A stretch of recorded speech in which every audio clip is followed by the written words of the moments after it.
Welcome everyone. I want to thank the conference organizing committee for inviting me to present at this conference. It's truly an honor. And thank you all for attending this session. My name is Nadia Valentini. I'm from Brazil. And today I will talk about the important events that shaped my childhood research directions, the challenges I encountered, and some achievements in a developing country.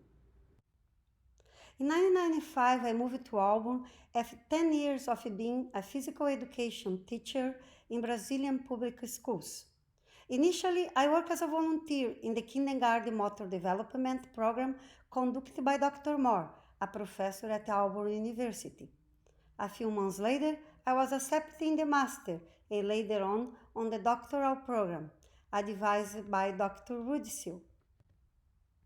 We conducted two applied studies investigating the influence of motor intervention grounded on achievement motivation theory. We implement interventions for children with delays, comparing this high autonomy climate to teacher-centered approaches. To set the climates, we manipulated the target structure by designing strategies to foster motivation. Master intervention is based on the notion that the master climate leads to increases in intrinsic motivation and achievement in learning. Our first intervention showed that the master climate positively changed children's perceptions of competence in locomotor and ball skills.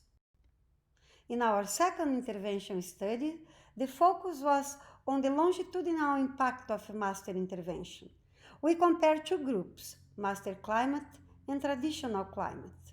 We found that for ball skills and locomotor skills, the learning and retention measured 6 months later were higher for children exposed to the master climate.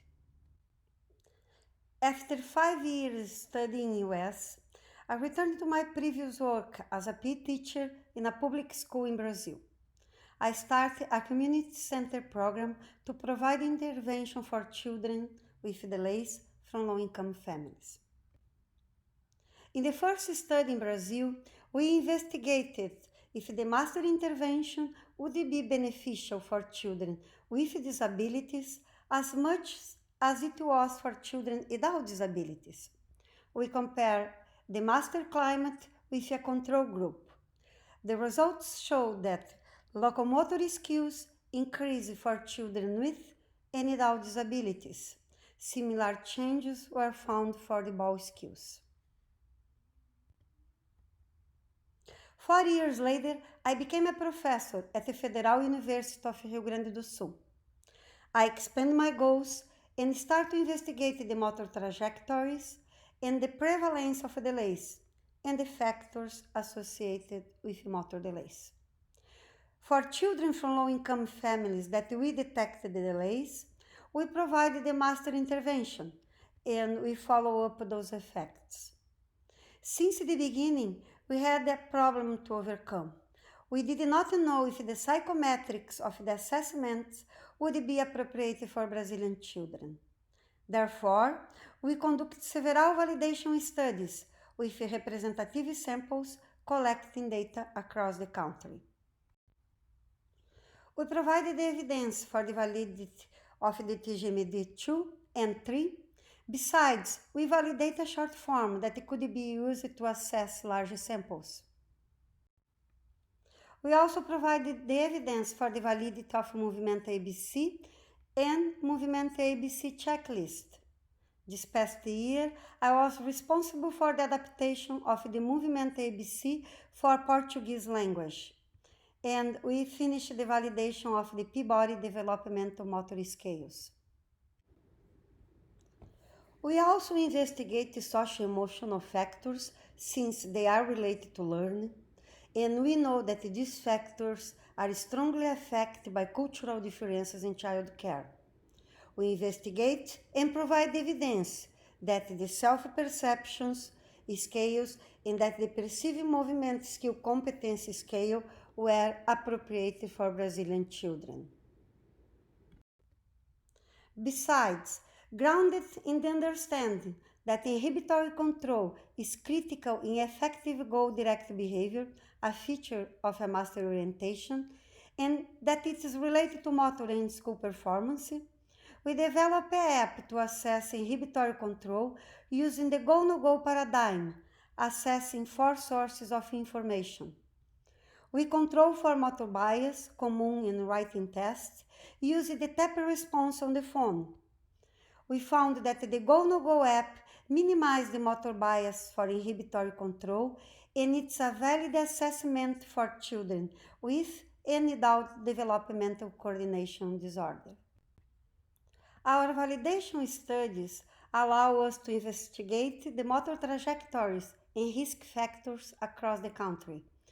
And we found that socioeconomic vulnerability negatively affects self-perceptions, motor skills, and school performance. Being overweight and being a girl were risk factors for motor delays, and that higher perceived competence, intrinsic motivation, and social support were protective factors for motor performance, and higher ball skills and appropriate motor engagement for physical activity. Now I will show some examples of those studies. In some early studies, we found that girls had low scores in ball skills from age 3 to 10 and for locomotor skills after the age of 7. The stability in the majority of locomotor skills start at the age of 6 and for ball skills at the age of 8. With no further significant new acquisition. No ceiling effect has been found in our data.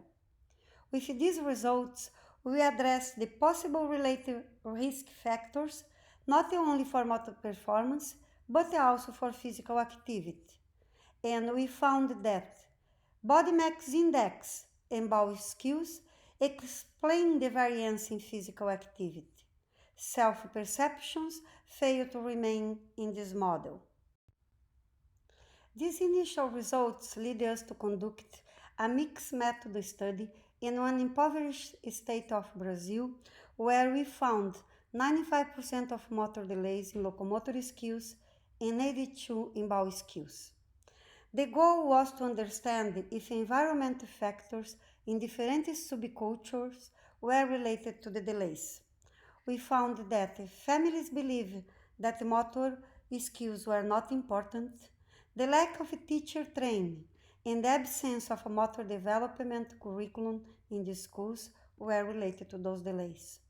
Appropriate motor practice was the only protective factor restricted to a small number of children. These results lead us to the investigation of physical education lessons in a second mixed design study. First, we addressed the relationship among body mass index, self-perceptions, and motor skills, having the physical activity as outcome.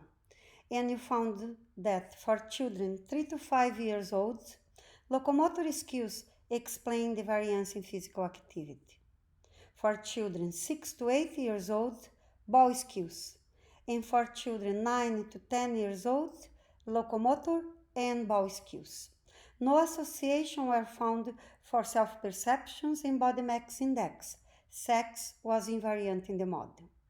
In a subsample, we investigated the quality of motor engagement and fitness and incorporated those variables in the model.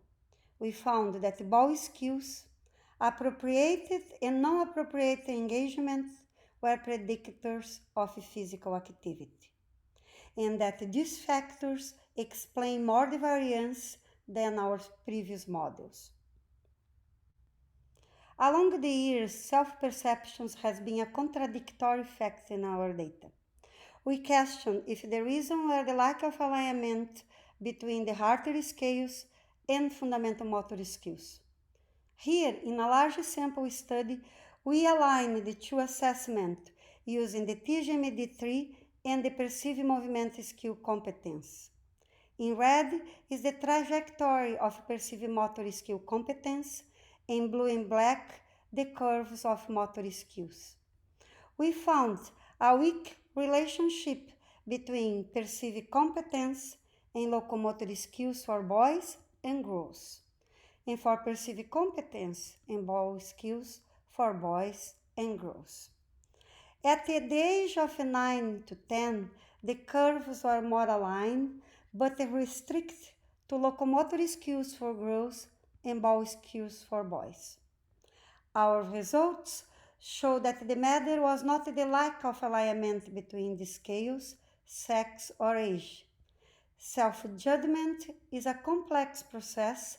Children need parameters to acknowledge their capabilities and then compare with others. These factors depend on previous experience. Our results provide evidence for this contention, as well does the Harter Competence Model. This timeline summarizes our work regarding validation studies, motor trajectories, and risk factors associated with motor performance. The higher prevalence of delays among children living in vulnerability leads us to provide intervention, and I will talk about that now. We implemented 40 motor skills intervention for children with delays in the last 20 years. We have found that master climate results in increasing in motor skills, verbal recall, self-perceptions, social responsibility, engagement, active daily tasks, physical activity levels, and decreases in body mass index. In the last year, we conducted for the first time a motor intervention combined with school reinforcement and found improvements for school performance. I will review some of these finds now. In this early study, we investigate the intervention impact on verbal recall of children with and without disabilities. We compare the mastery climate with exercise play intervention. We found that the mastery climate led to improvements in the verbal recall of children with and without disabilities. No changes were found for exercise play condition. We also found positive changes for locomotor and ball skills for children with and without disabilities in the mastery climate. Another target group in our studies are children with obesity and overweight, since they often demonstrate motor delays. We had implemented several interventions with positive outcomes. However, body mass index in daily activity were not affected by our studies. Thus, we decided to conduct an intervention targeting not only the children but the parents. We included parents' nutrition training and motor practice with the lessons. We compared intervention with a control group and you found increases in locomotor and ball skills for children with obesity and overweight. Then, for the first time, we found decreases in body mass index for children with obesity and overweight. And those children increased the time in gross motor play and decreased the time watching TV at home. Children with obesity and overweight felt more accepted by their peers and increased their perceptions of motor competence and global self-worth. During the intervention, we also coded their behavior at the beginning and by the end of intervention. And we found that children with obesity and overweight increased their motor engagement with success and decreased the experience without success, the free play, and the distraction and conflicts during the lessons. Educate parents regarding nutrition and teach them how to play with their children were essential for those results. This timeline summarizes our work with fundamental motor skills intervention for different groups of children with motor delays. And now, I will show some results of youth sport programs for children from low-income families, but not necessarily with delays. When I started the university, I was given the opportunity to run a after-school program for children living in vulnerability. We implement several youth sport programs combining the Master Climate with the sport education model and provide experience to children in several sports. Then we start to investigate what motivated children to learn and the youth sport program's effectiveness. We found that master climates in youth sports lead to increases in sport-related skills such as tennis, gymnastics, handball, and yoga and dance, as well as fundamental motor skills. In addition, we have found increases in perceived competence, social and personal responsibilities, feelings of being accepted and receive social support, physical fitness, and inhibitory control. In the next slides, I will review the findings of two studies. Here are the results of our first tennis program. We provide a mastery climate and a traditional climate condition and measure the intervention impact on tennis strokes, fundamental motor skills, self-perception, and motivation.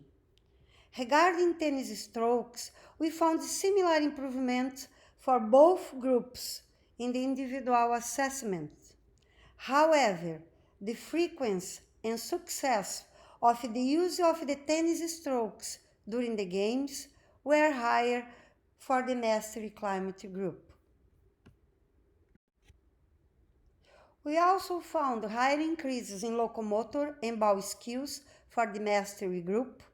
No differences were observed for perceived competence.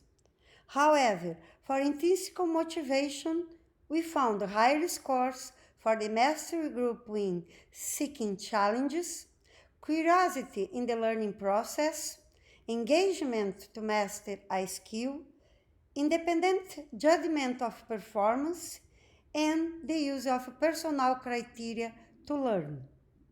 We follow up the impact of intervention 1 year later, and the results were similar. Now, I show the results of a recent study with a community impact. We conduct a skateboard community program with a mixed design. We compare the skateboard program with a control group, and we measure motor skills, inhibitory control, and social and personal responsibilities. Parents, teachers, and children were interviewed. We found increases for the mastery group in the scores for fine motor integration and fine motor precision, bilateral coordination and balance, manual dexterity and upper limb coordination, running and agility and strength. No changes were observed for the control group. We found a strong association between motor scores and inhibitory control. We also found improvement in the skate-related skills. Regarding qualitative results, we found that children feel more responsible for their friends and their community, engage less in physical confrontation, talk about problems, trust the teacher, and provide support for their friends. More important than all, the program is now maintained by the community.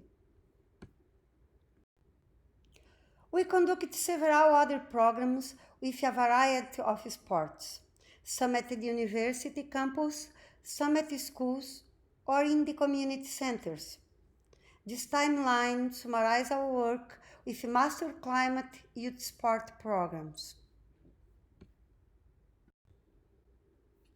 We have been aware of the need to translate research to practice, and we did with books and book chapters. But now our focus is the development of apps that can be used by teachers, parents, and children.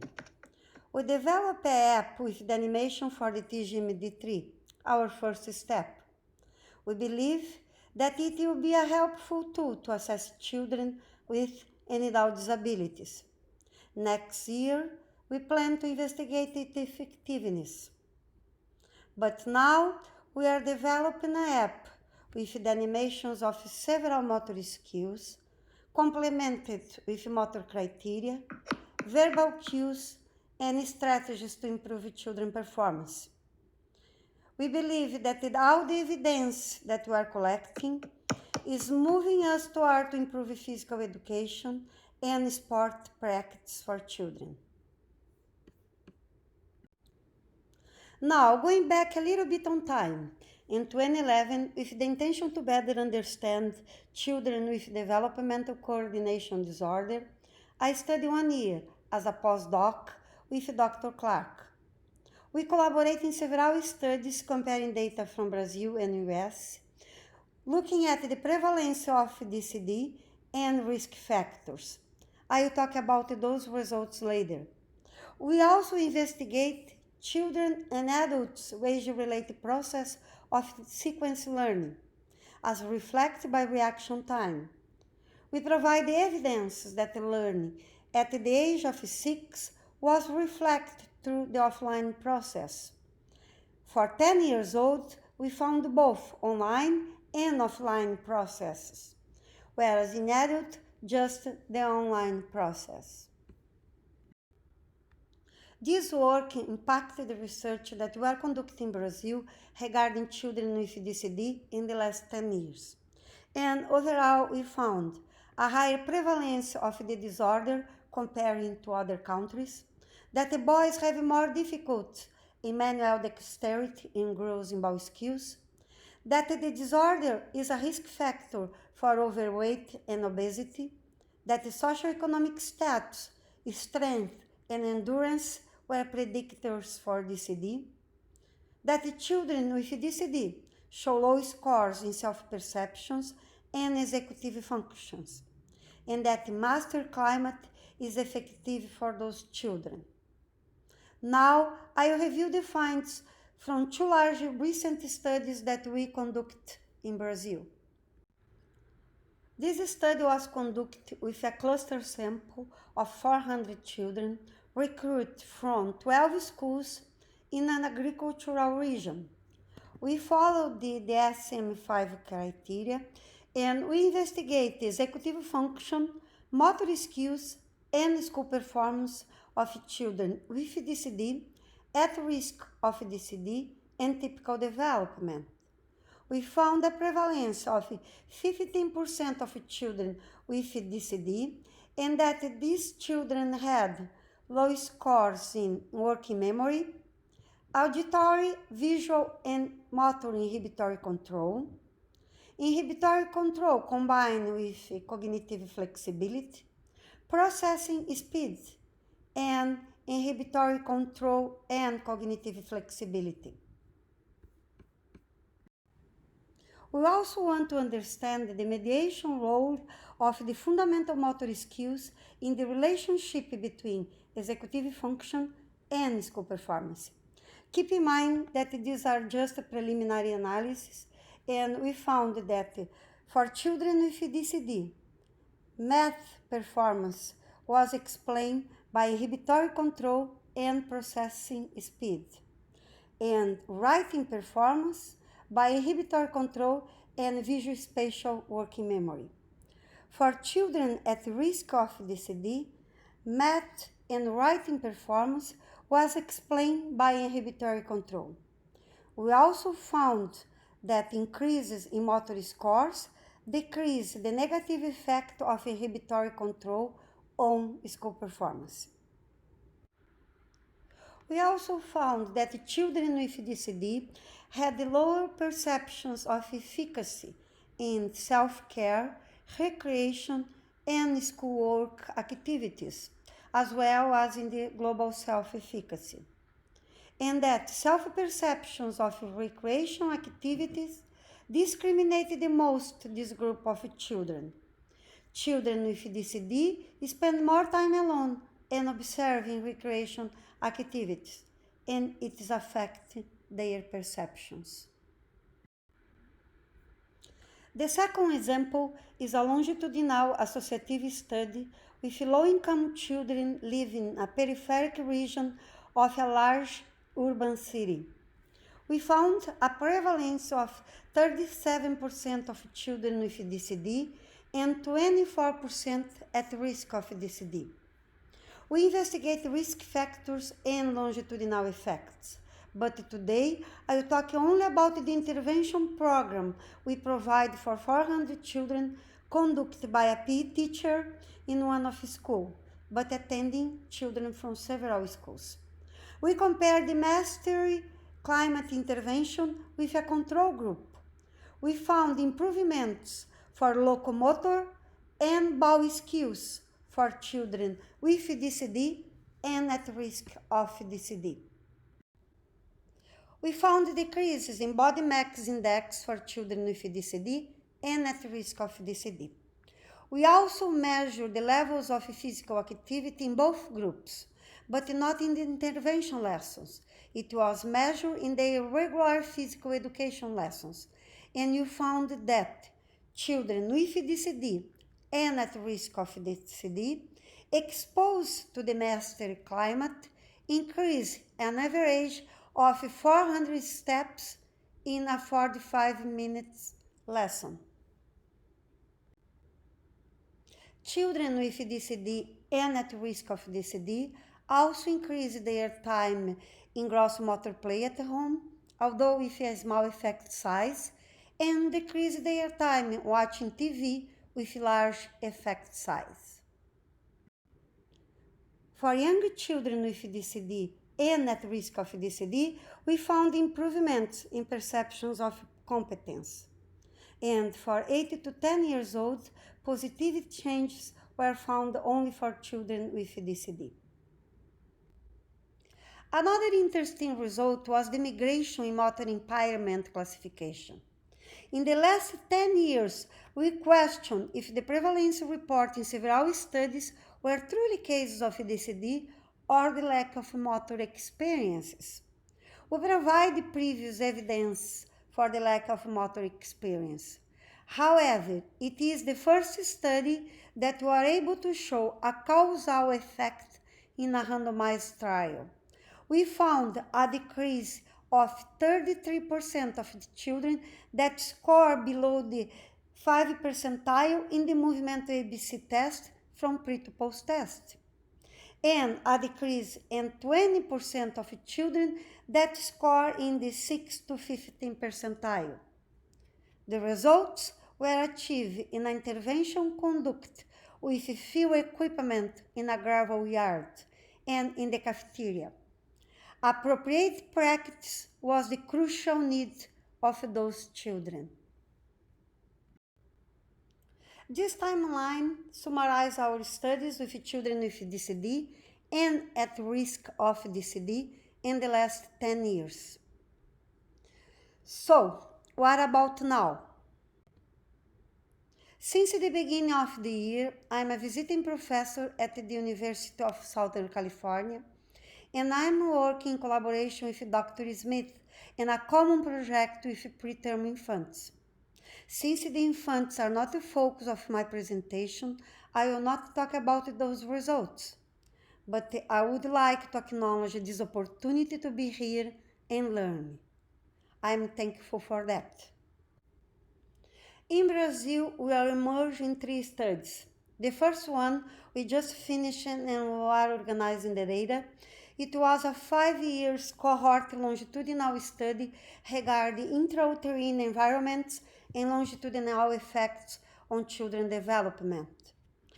And the other 2 projects, one with the support of the Bill and Melinda Gates Foundation, we are investigating the long-term effect of a home-based intervention in premature infants, and also the birth, clinical, and environment factors longitudinally associated with neurodevelopment outcomes of preterm infants, including the DCD. I'm also collaborating in 2 other studies. One is a cross-cultural study with a United Kingdom group of researchers on executive function of children with DCD. And another is in Spain in a project about the development of a software to assess motor competence in children.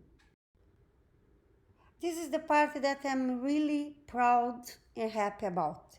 In near 20 years, I advised 14 doctoral students and 25 master students, and supervised the postdoc of 4 colleagues. I am currently advising 3 doctors and 2 master candidates. This is my net of a collaboration in Brazil that allows us to implement research across the country. I'm thankful for this Brazilian cooperation of former students and colleagues.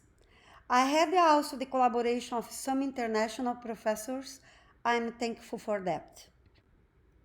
I do believe that the proximal process mediates the content and direction of development, and therefore I'm very thankful for our students and colleagues that have been a part of my trajectory as a researcher and professor. And thank you all for attending this presentation.